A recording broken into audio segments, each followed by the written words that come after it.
परमात्मा से पूछते हैं कि सत्य धर्म कौन सा है, क्या है, सत्य धर्म की पालना कैसे की जाए, वह मनुष्य कैसा होगा जो सत्य धर्म की स्थापना के लिए अपने विकारों का बलिदान करेगा, परिस्थितियों को सहन करेगा। आइए देखते हैं गीता रहस्य के श्रीमद् 45 भगवत गीता हम सभी को दिव्य आचरण करने की प्रेरणा देती है। हम सभी जिस काल से गुजर रहे हैं वो कलयुग का अंतिम समय है, जहाँ मनुष्य ने मानवता का त्याग करके पशुता को ग्रहण कर लिया है। मनुष्य सच्चे अर्थों में मनुष्य भी नहीं रह गया है, दानवता उस पर हावी हो चुकी है। इन दो चीज़ों को भगवान ने कहा है। कुछ लोग हैं जो दैवी संपदा से युक्त हैं और दूसरे कुछ लोग हैं जो आसुरी संपदा से युक्त हैं। वास्तव में अनेक मनुष्यों के अंदर इस समय आसुरी अवगुणों ने, विकारों ने घर कर लिया है। इसलिए वो मनुष्य होते भी उनके विचार बहुत तामसिक, बहुत ही नेगेटिव, कष्टदायक, दूसरों का सब कुछ लेने वाला, सबको परेशान करने वाला, दृष्टि और वृत्ति बिल्कुल विकारी रखने वाला हो गया है। लेकिन भगवान हम सभी को प्रेरणा देते हैं, तुम देवों की संतान हो, तुम्हारे अंदर देवत्व है, तुम दैवी संपदा से युक्त हो, स्वयं को पहचानो, तुम्हारे अंदर जो कुछ है उसे बाहर लाओ, उसे प्रकट करो, तो तुम इस संसार में महान पुरुष बनकर सभी का कल्याण कर सकोगे। तो 16वें अध्याय के दूसरे श्लोक को लेकर हम भगवान के द्वारा बताई गई दैवी संपदा का वर्णन आपके समक्ष प्रस्तुत कर रहे हैं। और हम सभी अपने अंतःकरण में झांक कर देख लें कि हमारे अंदर कहीं मिश्रण तो नहीं हो गया है, कुछ दैवी संपदा के लक्षण और कुछ आसुरी संपदा के लक्षण कौन से प्रबल हैं, इस समय कौन से लक्षण हमारे अंदर प्रमुख रूप से कार्य कर रहे हैं, किनका फोर्स है हमारे अंदर। यदि हमारे अंदर आसुरी संपदा का फोर्स होगा तो हमारे अंदर बुराइयां, विकृति, काम, क्रोध, लोभ, मोह, अहंकार बड़े प्रकोप में नजर आएंगे। और यदि हमारे अंदर दैवी संपदा का बहुत अति होगी, उसका प्रभाव होगा, तो हम मृदुभाषी होंगे, नम्रचित्त होंगे, निरहंकारी होंगे, पवित्र होंगे, किसी को हम कष्ट नहीं देंगे, चोरी नहीं करेंगे, हमारे जीवन स्वमान से भरे हुए होंगे, हमारे विचार देवताओं की तरह बहुत महान होंगे। तो भगवान ने दूसरे श्लोक में 16वें अध्याय के देवी संपदा का वर्णन करते हुए कहा है कि ऐसा मनुष्य अपने धर्म के लिए कष्ट सहने के लिए तैयार रहता है। हम जानते हैं, हमारा इतिहास साक्षी है कि अनेक मनुष्यों ने धर्म के लिए समय समय पर बलिदान किए हैं, उन्होंने कष्ट सहा है और उनका कष्ट, उनका बलिदान उस धर्म को सशक्त बनाने वाला सिद्ध हुआ है। सिख धर्म के कई गुरुओं की कहानी हम जानते हैं। हिंदू धर्म के कई धर्मावलंबियों ने अपने धर्म का पालन करते हुए अनेक कष्टों को सहज स्वीकार कर लिया, बलिदान करना अपना गौरव अनुभव किया। लेकिन हम यहाँ बात करें आत्मा के स्वधर्म की।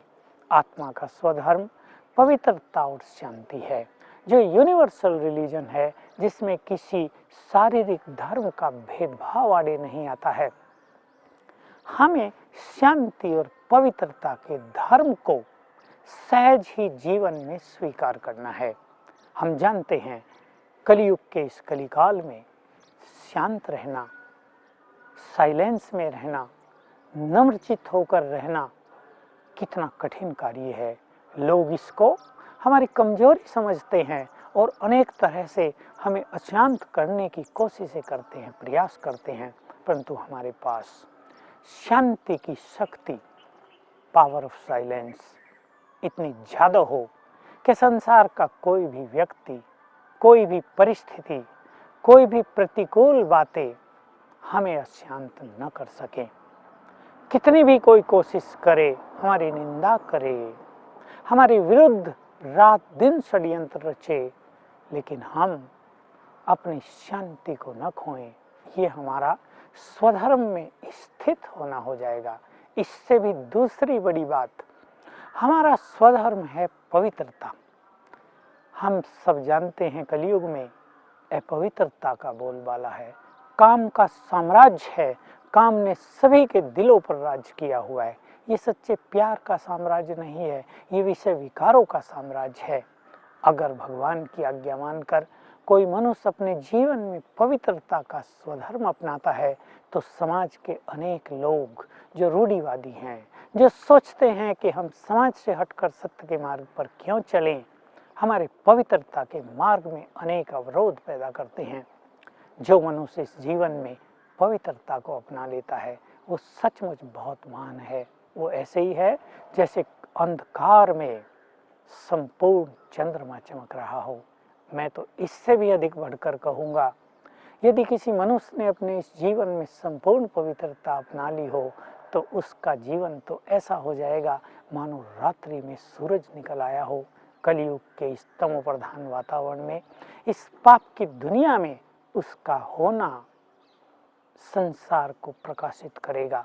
लेकिन कलयुग के अनेक लोग जो लोकलाज से डरते हैं, जो ये सोचते हैं कि मनुष्य जीवन तो काम वासना के लिए ही बना हुआ है, जो ये सोचते हैं काम वासना पर तो हमारा अधिकार है, जो ये सोचते हैं काम वासना के बिना संसार कैसे चलेगा, ऐसे विकृत विचारों वाले लोग उन लोगों को परेशान करते हैं, कष्ट पहुंचाते हैं जो पवित्रता के मार्ग का अवलंबन करते हैं।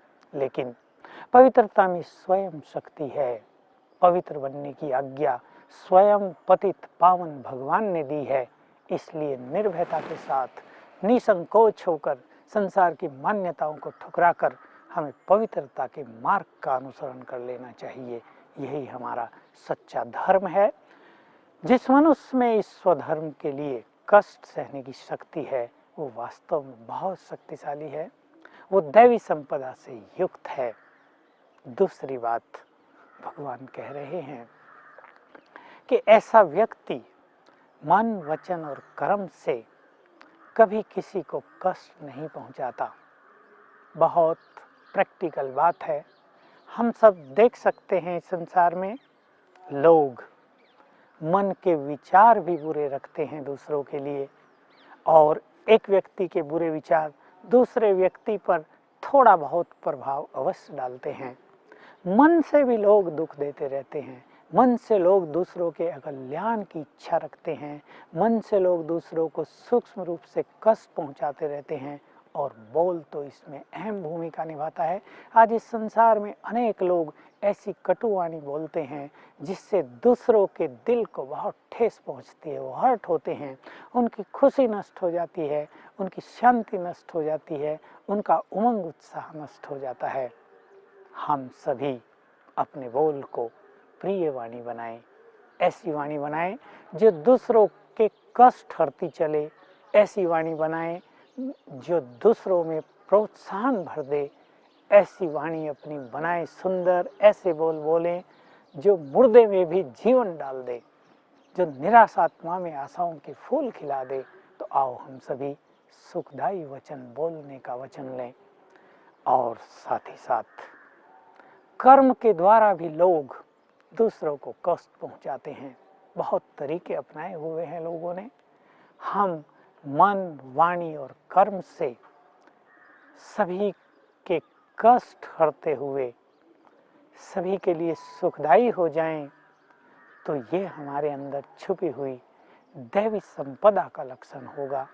हम देवत्व की ओर चलेंगे, हमारा जीवन दूसरों के लिए प्रेरक बन जाएगा। हम तो सत्यवादी हैं, हमें तो सच ही बोलना है, हमें झूठ नहीं बोलना है। और यदि हमारे सत्य कटु हो जाएं, यदि हमारा कटु सत्य दूसरे के जीवन को नष्ट कर डाले, यदि हमारी सत्यवाणी दूसरों को सत्य पथ से विचलित कर दे, यदि हमारे सत्य बोल दूसरे को जीवन को परेशानियों में डालने वाले हो जाएं, तो ऐसे सत्य की सत्यता पर पुनर्विचार कर लेना चाहिए। वास्तव में वो सत्य मनुष्य को कष्ट देने वाला होता है। यदि हम हर जगह सत्य बोलेंगे, कटु बोलेंगे, अप्रिय वचन बोलेंगे, तो हमारी सत्यता प्रभावहीन होकर ऐसा प्रचार प्रसार समाज में करेगी कि सत्य नहीं बोलना चाहिए, जैसा कि आज हो गया है। यदि हम सत्य को सभ्यता के साथ बोलते, यदि हम सत्य को प्रिय वचन बनाकर बोलते, तो आज समाज में शायद ये वातावरण न बनता कि सत्य को नहीं बोलना चाहिए, सत्य कष्टदायी है। लोग यही समझने लगे हैं कि सत्य के मार्ग पर चलने वाला भी कांटों भरा मार्ग होता है, परंतु प्रिय बंधुओं बहनों, सत्यता का मार्ग बहुत शक्तिशाली है, उस पर कांटे अवश्य हैं, क्योंकि चारों ओर अंधकार है, क्योंकि चारों ओर कटीला रहा है, क्योंकि चारों ओर असत्यता का मार्ग है, क्योंकि धर्म अपनी शक्ति खो चुके हैं। धर्म में बहुत शक्ति थी, रिलीजन इज माइट, पर आज धर्म स्वयं निर्बल बन चुका है। धर्म हम सब की ओर प्यासी नजरों से देख रहा है कि मुझे शक्ति प्रदान करो।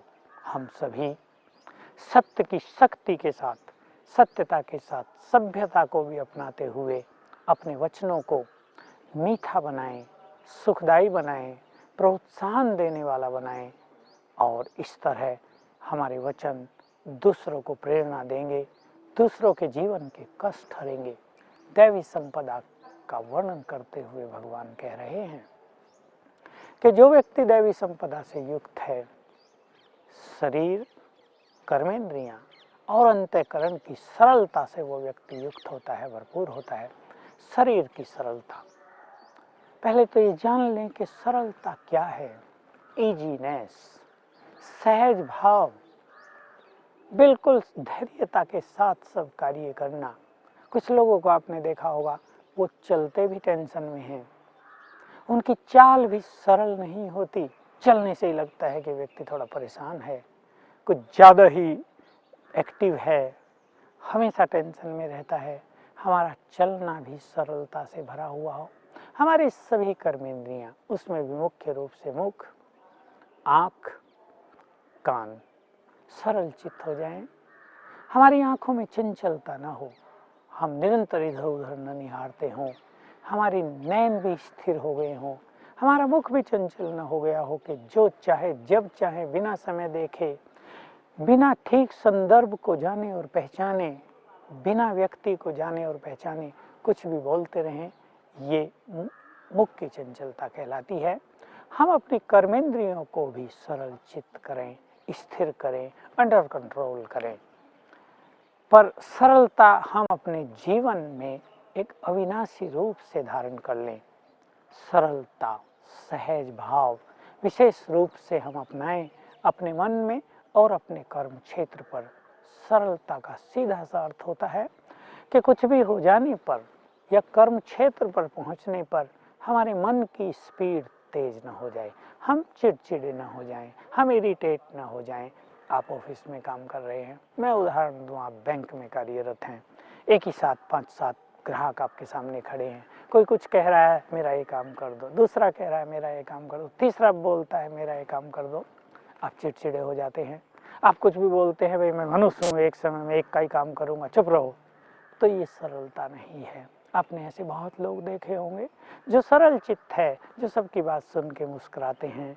हम जानते हैं काम तो एक समय पर एक ही व्यक्ति का किया जाएगा, सबके काम तो इकट्ठे नहीं किए जा सकते, परंतु जो व्यक्ति सरल चित्त है वो सहज ही अपने कार्यों से, अपने व्यवहार से सभी को संतुष्ट कर देता है।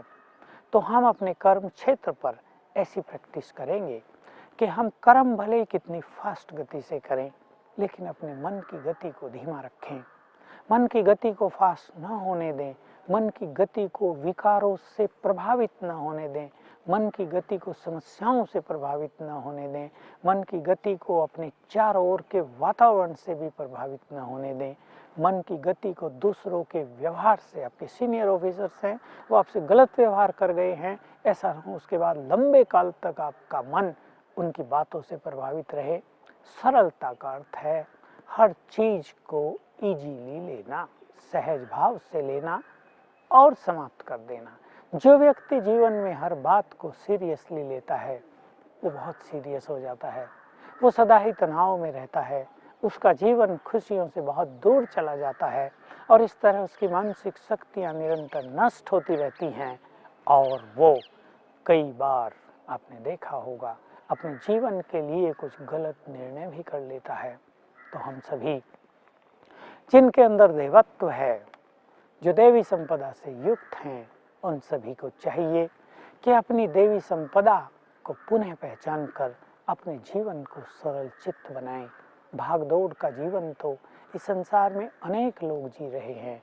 हम सभी को जीवन का आनंद लेना है, कर्म का आनंद लेना है, हर बात का आनंद लेना है। मैं आप सभी से कहूँगा एक बहुत इम्पोर्टेंट बात, जो भी आप कर्म करें आनंद पूर्वक करें, बहुत खुशी से करें। छोटे छोटे कर्म हो, बड़े कर्म हो, घर के काम हो, बिजनेस के काम हो, लेन देन के काम हो, आनंद लें। जो व्यक्ति हर कर्म का आनंद लेना जान लेता है, वो व्यक्ति वास्तव में कर्म क्षेत्र पर संपूर्ण रूप से सरल होता है, सफल होता है। तो हम सभी हर कर्म का आनंद लेंगे, हम सभी हर कर्म से कुछ ना कुछ सीखेंगे, हम सभी अपने कर्म क्षेत्र पर कभी भी जीवन में तनाव नहीं आने देंगे, जिसे देखकर हमारे देवत्व के बारे में लोग विचार करें और परमात्मा की ओर बहुत अच्छी भावनाओं के साथ आगे बढ़ें। दैवी संपदा की चर्चा आगे बढ़ाते हुए भगवान कह रहे हैं कि दैवी संपदा से युक्त व्यक्ति उस व्यक्ति पर भी क्रोध नहीं करता जो उसका अपकार करता है, अर्थात बुरा करता है, जो उसकी निंदा करता है। कितनी सुंदर बात है ये। क्रोध को जीतना एक बहुत बड़ी चीज है। साधारण परिस्थितियों में क्रोध आ जाना, इससे तो हमें मुक्त होना ही है। हमें अपनी नेचर को ऐसा बना देना है कि बार बार हमें क्रोध ना आता रहे, छोटी छोटी बातों पर हम उबलते ना रहें, इरिटेट ना होते रहें, परेशान ना होते रहें। लेकिन साथ ही साथ हमें थोड़ा और आगे बढ़ना है। जब कोई हमसे गलत व्यवहार करे तब भी हम अपने चित्त को धैर्यता से भरे रखें, तब भी हम अपने क्रोध को शांत रखें और आगे बढ़ जाना है हमें। कोई व्यक्ति हमारा बुरा कर रहा है, हम पर अपकार कर रहा है, हमारी ग्लानि कर रहा है, उस पर भी हमें क्रोध न आए। ये तो ऐसे दैवी संपदा से युक्त व्यक्ति की पहचान है जो लंबा काल योग युक्त रहता हो, जिसने अपने चित्त को शुभ भावनाओं से भर लिया हो, जिसने अपने चित्त को शत्रु के प्रति भी प्रेम की वृत्ति से सरोवर कर लिया हो, जिसने अपने मन को आत्मिक स्नेह का भंडार बना दिया हो। ऐसा व्यक्ति उन व्यक्तियों के प्रति भी क्रोध नहीं करता जो उनका अपकार करते हैं। सभी विचार कर लें कि ऐसी परिस्थिति सबके सामने आती हैं। न तो ऐसी परिस्थितियों में हम अपनी मानसिक स्थिति को बिगाड़ें, बैलेंस को न बिगाड़ें, धैर्यपूर्वक विचार करें ऐसे में हमें क्या करना चाहिए। अनेक मनुष्यों के साथ ऐसा भी होता है कि जो उनके अपने हैं, जो उनके अपने मित्र हैं, जिनको उन्होंने जीवन भर साथ दिया है, जिन पर उन्होंने बहुत उपकार किए हुए हैं, वो भी जब विरोधी बन जाएं, वो भी जब अपकारी बन जाएं, वो भी जब निंदा ग्लानि पर उतर जाएं, तो कभी कभी मनुष्य निराश हो जाता है। उदासी उसके मन को घेर लेती है, उसके मन में चलने लगता है कि ये संसार भी आखिर है कैसा। परंतु यही हमारी महानता है, यही हमारी दिव्यता है, यही हमारे अंदर ईश्वरीय शक्ति होने का सच्चा प्रूफ है कि हम ऐसे मनुष्य के लिए भी अपने चित्त में प्रेम और शुभभावना रखें। हमारा प्रेम और शुभभावना दूसरे मनुष्य को उसकी गलती को रियलाइज कराएगा। बहुत सुंदर ये फिलॉसफी है। इटर्नल सिद्धांत है। हमारी शुभ भावनाएं और हमारा आत्मिक स्नेह दूसरों को उनकी गलती महसूस कराता है, उनको स्वयं को चेंज करने का मौका देता है, शक्ति देता है।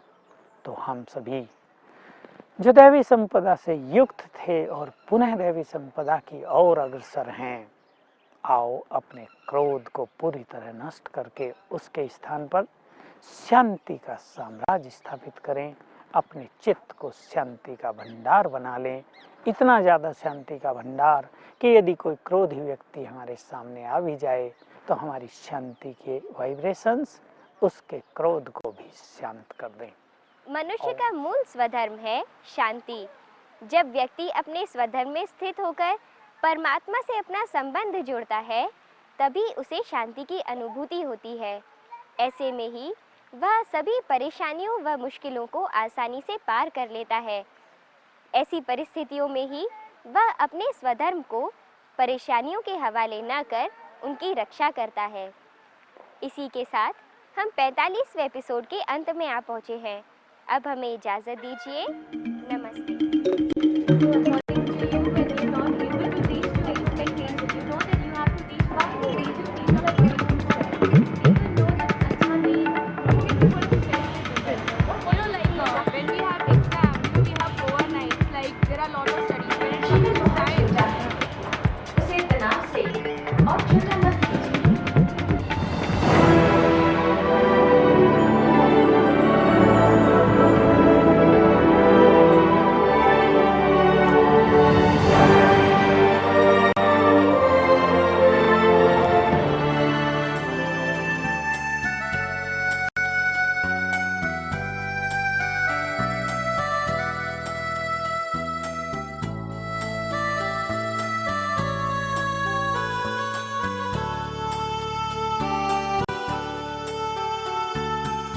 शिव की प्रीत ने सिखलाया सबसे प्रीत निभाना, सबसे प्रीत निभाना।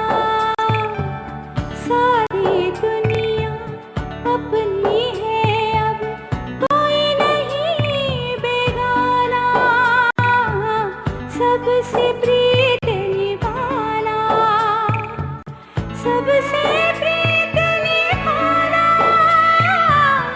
सबसे प्रीत निभाना। शिव की प्रीत ने सिखलाया सबसे प्रीत निभाना, सबसे प्रीत निभाना।